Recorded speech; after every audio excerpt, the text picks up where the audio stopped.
Hi everyone, thanks for joining this session now. I'm Sam, an independent advisor at MEF on IoT, and I'd like to introduce you to the moderator for the next session on how IoT is a key to a sustainable solution. So please let me introduce you to Martin Garner, the COO and lead on IoT research at CCS Insight. Hi Martin, how are you? I'm very well, thank you, Sam. Great. So I'll leave you to introduce your panel and take on the session. Thanks. All right, thank you very much indeed. Well, we're here for this short session to talk about sustainability and IoT. As Sam said, I lead the research we do at CCS Insight on IoT. And CCS Insight, for those who don't know, is a mid-sized industry analyst firm based in the UK and in the US. And we cover both enterprise and consumer angles of tech. And in doing that, we have quite a good blue chip client base around the world. But that's enough of the advertising. Let's get on and talk about sustainability and IoT. Now, we did a big piece of research in late 2020 on this. And I'll do just a couple of slides to introduce the topic in just a moment. But more important is to introduce our panelists, and because they will be the meat of the discussion. And what's really important is that they come from IoT companies who are actually doing this stuff. So I think we can learn a lot from them. So we have Nassia Skoulikariti, who's founder and CEO of Apiro Data. I think you've already met her on the previous session, but Apiro Data is an IoT startup based in London whose focus is on solutions and analytics, and they are doing lots of projects in Africa with a strong sustainability angle to them. We're also joined by Vinay Venkatraman, who's CEO of Leapcraft in Denmark, another IoT player, very active in smart buildings, in air quality, and in other sensors there. So just by way of an introduction, I have a couple of slides to highlight a few key things that came out of the research that we did, which I hope will be fuel for a good discussion. First thing to say is that, of course, in IoT, the range of use cases is very broad indeed. What we found interesting is that most of those have really strong sustainability benefits, in addition to the business benefits that are the reason for doing them in the first place. And I've just highlighted those with a few pictures here on this slide. Now, the reason the sustainability benefits are so strong is that mostly we are talking about measuring and monitoring things which have never been monitored before. And so when you start gathering good data by using an IoT system, actually the gains are really large. And that's true in heavy industrial stuff like oil and gas. It's true in agriculture. It's true in cattle farming. All sorts of areas benefit in sustainability terms once you start using IoT solutions. And then there's a really interesting dilemma that comes with this, which is, just one moment, which is this, that although the sustainability benefits are really strong for IoT solutions, I think it's an absolute marketing gift to IoT players. Although that's true, almost no IoT suppliers use sustainability in their marketing. And as a result, customers don't think about IoT as a sustainability thing. I was quite interested in the survey earlier. It didn't even come up on the list of drivers for IoT systems. That's how far away we are. And yet, it's really, really good. Now, why is this? I hope we'll spend a bit of time talking about that. One of the interesting things that goes with this is that the benefits from a sustainability point of view can get bigger and bigger as you do more with IoT. And we've tried to show that on this diagram. If you look along the bottom, if you monitor something, that can be really good in sustainability terms. If you use that system to go on and control it, that's often better. If you go further and optimize or automate it, that can be even better. And then when we look up the left-hand side of the chart, what you'll see is that if we monitor or control a single machine, that's good.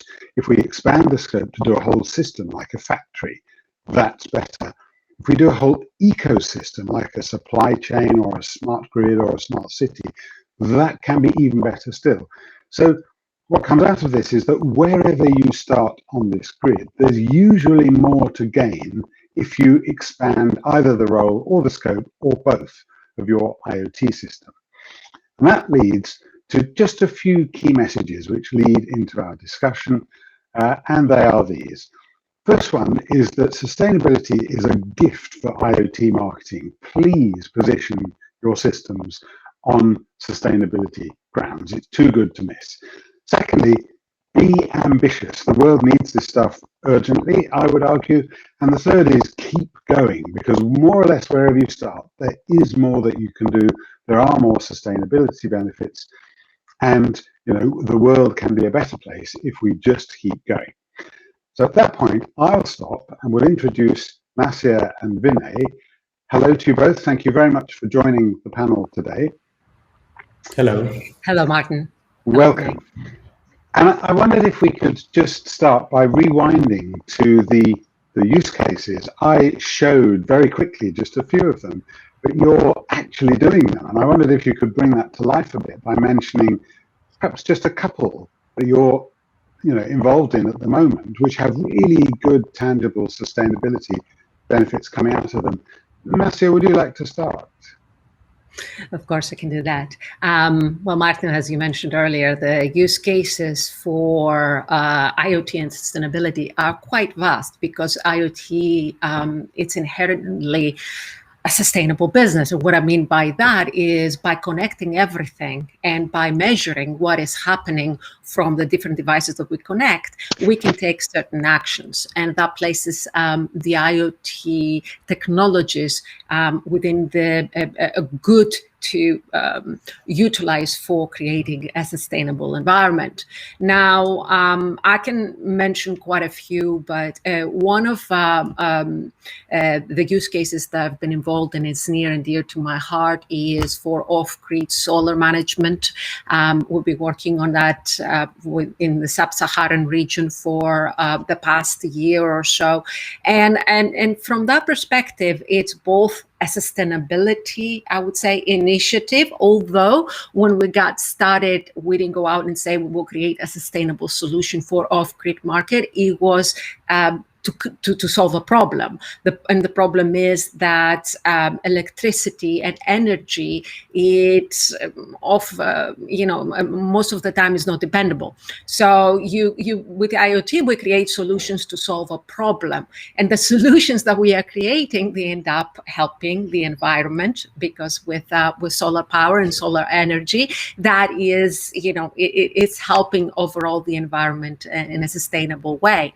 Now, other things that we've been working on is to measure water levels, so we can see, what is happening in reservoirs on the difference, the water, and gain information if there's going to be drought or not.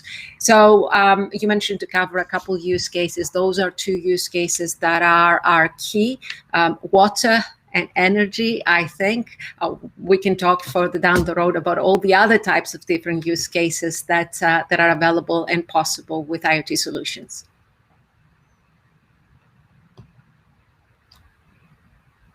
We can hear you, Martin.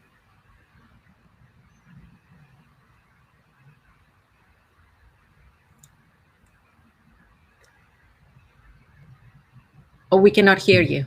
No, we can't hear you.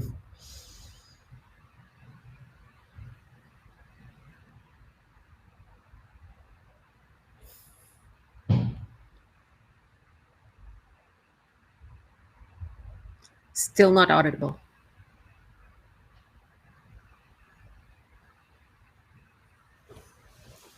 Can you hear me now?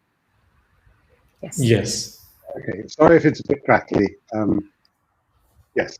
Nassia, I thought you raised a really good point, which is that even if we didn't put the IoT system in for sustainability reasons, but we were trying to solve another problem, actually we still get really good sustainability benefits. And we should celebrate that and make a lot of noise about it. Absolutely.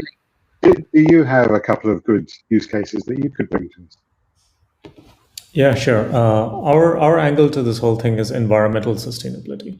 So we are very specialized and focused on creating data and analytics for compliance to environmental issues, especially around air quality. We also capture data on emissions around gases and particles and other types of influences that's happening around us. So we predominantly operate in the smart city and the smart building space, so to speak.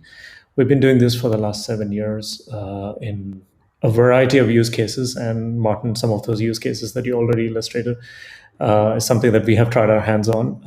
And I just want to maybe talk about a couple of examples. I think the use cases around buildings is particularly interesting because commercial buildings in general sort of have a 40% net footprint on our environmental impact, at least in Western Europe.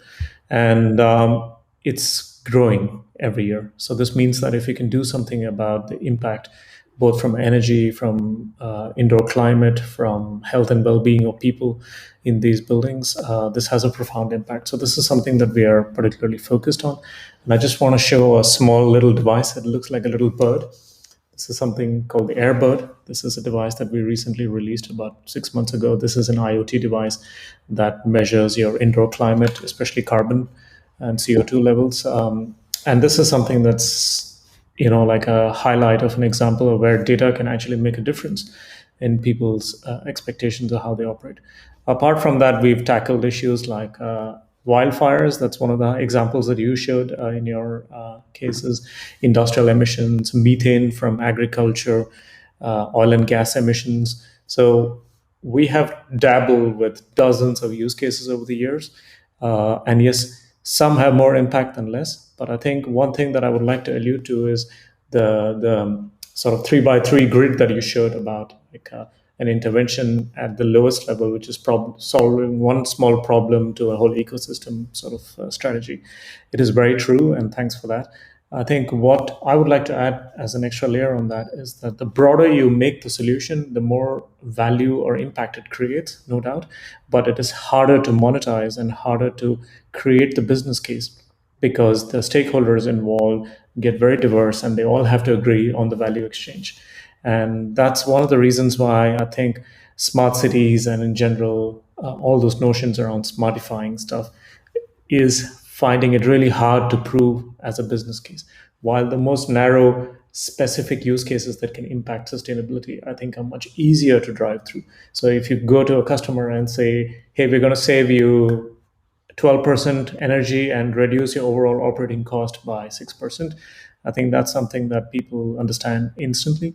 But if you go to a city and say, let's try to orchestrate a system that allows for a benefit to all citizens in such a way that you reduce the net carbon impact of the city, I think this is a long, long shot. So I agree. And isn't that interesting? Because I think that increasing complexity is true, even if you only worry about the IoT. But actually, sustainability is not simple either, is it?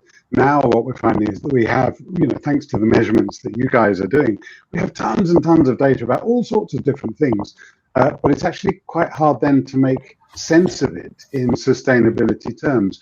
And I wonder, do you have the sense that people know how to do that? Are they doing their best?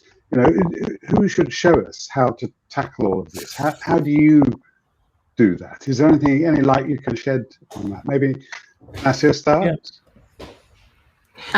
Sure. So it's easy to say that once you get the data, you'll know what to do with it, which is far from the truth. I think that having the know-how within an organization to enable to analyze the data and extract the sustainability angle out of it is very key. Because the majority of IoT companies, especially the smaller organizations, they're made up from technological heads, putting a solution together, trying to make it fit, trying to, deploy it and monetize it and get some return on investment. That doesn't mean that they are concentrating on oh, I can use sustainability for to market my services because it's a very good angle to use, and actually it's helping in more than one areas. So it's the know-how is missing, or is not thought after. It's not thought of, and at the same time. Even outside IoT, when we're talking about sustainability, many organizations do not want to take the risk, perhaps, which could affect, their bottom line.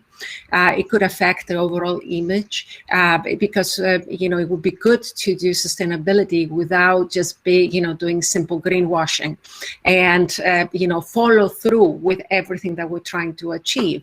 Saying that I'm going to save you 6% on emissions or on electricity is good, but can we prove? And the challenge and the risk is there, and that a lot of boards of directors are not taking is, well, what if I cannot follow through? And then what's going to happen to my reputation? And that is one of the key areas why the data is not used the way that it ought to be used. So knowledge, and also the risk that is being involved. And we need to see beyond that and make it easier for organizations to actually say, you know what, I'll do my best. Even if I don't reach what I said I will reach, at least I will do my best. Fascinating. Okay, and Vinay, do you have the same perspective, or do you see it a little differently?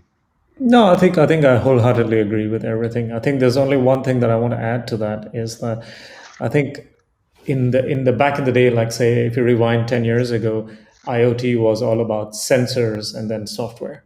And I think that paradigm has moved into what we especially call a sense making of sensors. Like that's the really hard part today. And I think that is a voice that's echoed overall in the industry. And there's one other factor that actually contributes. I think so far, historically, if you look at telematics or data collection in any other form, even if you look at the old-fashioned SCADA systems that were out there, they were all doing the same job, more or less. The only paradigm shift that happened was that you get a lot cheaper and a lot larger volume of data. That was one paradigm shift. The other thing that happened was wireless connectivity, of course. And the two of them, in their amalgamation, have driven a whole new industry out there. Mm-hmm. But then it took a decade of acceptance because all the push was coming from technology and engineering.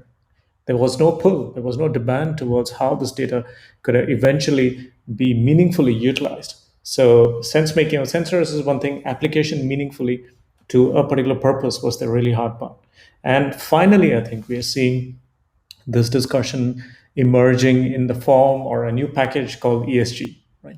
So there is a lot of focus on environmental, social, and governance principles, especially investors and large institutional investors, pension funds. All of these big guys are now suddenly asking for new metrics and quantifiable data on the ESG parameters. So that, I think, is going to drive a whole new wave of so-called IoT devices and systems and software in order to deliver data into this ESG paradigm. And I think that is an exciting frontier because I think slowly the two worlds are converging, and that convergence is sort of going to click, hopefully. At least that's our big bet, that it's going to click in the next 5 to 7 years. And that ESG paradigm is super interesting, isn't it? Because the share price really matters to a lot of people who are very senior in the company. And if that kicks in strongly, then IoT is set for a good few years, I would say. But you mentioned something in talking about ESG, which is the big guys are worrying about ESG. And one of the things we found in our research was that there's a real difference between how big companies tackle it and how smaller companies tackle it. The big companies often have a whole department for sustainability, whereas the smaller guys, we found at least, don't really know where to start. And I wonder, do you see the same things, and how do you help them at all? Any light you can shed on that? Maybe Vinay start this time? Yeah, it's very true, Martin. Like the big organizations, they have a whole department or a set of people who basically are just focused on reporting. But their net goal or outcome typically is the annual report and the AGM meetings where they have to look good, right? So I think that is a very different notion, but it's very powerful because it drives an entire ecosystem, and that's interesting. But on the contrary, if you look at the smaller organizations, especially individual, say a farmer somewhere, or there was recently a use case that we encountered from Netherlands where there was a huge focus on nitrous emissions, NO2 and NOx emissions from the agricultural sector. And there was a sort of a friction between regulatory requirements and what the farmers thought was their contribution to this whole issue. And we got inundated with requests of individual farmers actually asking for systems that can prove that they are not the ones who are actually creating all those emissions directly, right? And we scratched our heads quite a bit, and we had a huge brainstorm session here internally with my team. And we could suddenly realize that there is a difference between providing data to institutional providers versus individuals who want to take action in their own hands, right? And it is very true that the small entities are having a hard time, first of all, quantifying what their contribution is. So they want to prove that their impact towards sustainability is less or more, and if it's more, they want to do some remedial action to correct it. And we, unfortunately, are not well positioned to provide them those kind of actionable data yet. But I think that paradigm is also shifting, and we have made a conscious choice in our product strategy to at least allocate 35% of resources towards creating solutions for individual customers, whether it's homeowners, farmers, factory owners, in order to create something that will empower them. And so we are actually going a more consumer direction, consumer route, even though that has not been our history. And we have a whole product portfolio strategy now where there's a broad mix of that. So I fully agree, like that is a big challenge. But it's a very heterogeneous market, so you have to choose your battle there. Yes. Yeah, yes. And so we picked a few cases, and we're just going after them. Yeah. So Nassia, how does that look? You know, that big small thing. How does that look for you? And are you able to help? There is definitely a difference, and I believe that comes down to resources. I think Vinay touched upon the variances and what we care to look at, or what we can look at any given point, where the bigger organizations can afford to put together complete teams to look after the sustainability angle, where the smaller organizations and smaller enterprises, they need to concentrate in ways to drive the business and grow the business and stay alive. So that's the big thing. So there's a decision that a business owner has to make, that is like, what is more important for me right now? Would love to, be part of the whole sustainability revolution. However, I need to evolve my business in a way to keep going. So perhaps, further down the road, be able to participate. But that doesn't mean they're not actions taken on a daily basis to provide the services, especially when we're talking about IoT organizations. Everything that we do at our core affects the sustainability and helps the environment overall. So when we look at, what is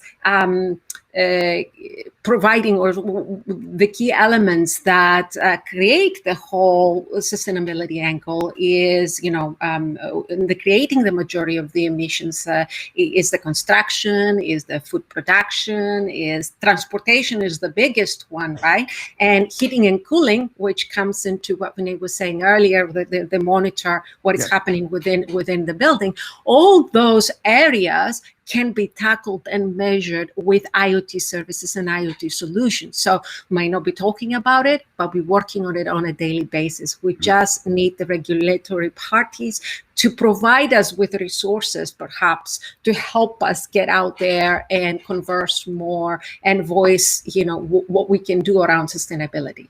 And you raise a very interesting thing. I do think the regulatory bodies, or I'm not sure there are that many in IoT, or maybe there are too many in different parts of IoT. But it would help to have more standardized approaches to reporting information and things like that. But let me ask one other thing. What about this dilemma that we highlighted, that sustainability is an absolute gift for IoT marketing, but nobody, or almost nobody, is using it. Why do you think that is? Now, we only have a couple of minutes, so we're going to have to be quick in our answering this. And it might be rather a large question, I realize that. But do you have a kind of quick response on why are we not making the most of sustainability in our marketing? I don't mind who starts.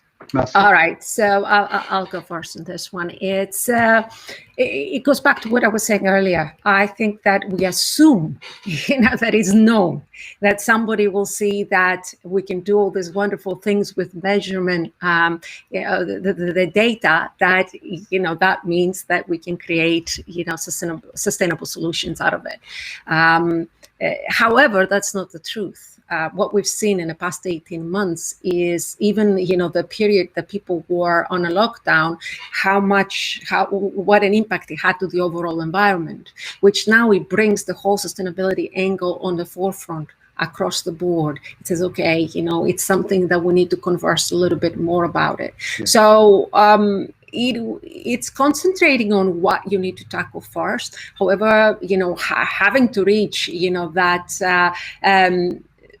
zero emissions by 2050 or something like that. I believe it's 2050, and that we all need to concentrate and do our bit, especially when it comes to the technology side of things. We're not only creating solutions to help with sustainability, but we are also the culprits. When you manufacture something, the energy that you use, it is providing that to the overall sustainability angle and usage in the emissions. So we can look at it from both angles there and see why we might not be talking in advertising, because from one hand we want to be sustainable, but from the other hand we actually a little bit of culprits as well. Okay, and Vinay, the last word. We have just a couple of minutes left. So, big subject. So Martin, I think the key issue here is the connect between sustainability and the business case. It's almost impossible for me to imagine a customer who walks through the door and say, hey, we want to try an IoT driven sustainability strategy. I have never seen that in the last 10 years at least. So I think we have to understand that sustainability is deeply coupled with value creation and with economic benefits. And the moment the two connect, it automatically unfolds. You don't need to justify an IoT strategy for that. And that's why we've actually stopped talking about IoT completely, because for us, the rhetoric has moved from sort of the Internet of Things to the Internet of Value. And we just want to drive value for our customers. And the moment you drive value, and if sustainability is the forefront or the focus there with key metrics and KPI to measure it, I think it'll automatically drive an IoT wave behind it. So I think the IoT paradigm is a fallout of that bigger agenda. And that's what we are hoping will actually create value in the society. Okay, thank you very much indeed. Well, there you have it. Two very articulate and passionate practitioners in IoT. Whether IoT is actually dead or not, we'll see. There are clear sustainability benefits coming through, strong link to the business case. We may not be selling it in the best way yet, but let's get out there and have a go. Thank you very much indeed. Thank you. Thank you for having us. Thank you, Vinay. Thank you, Martin.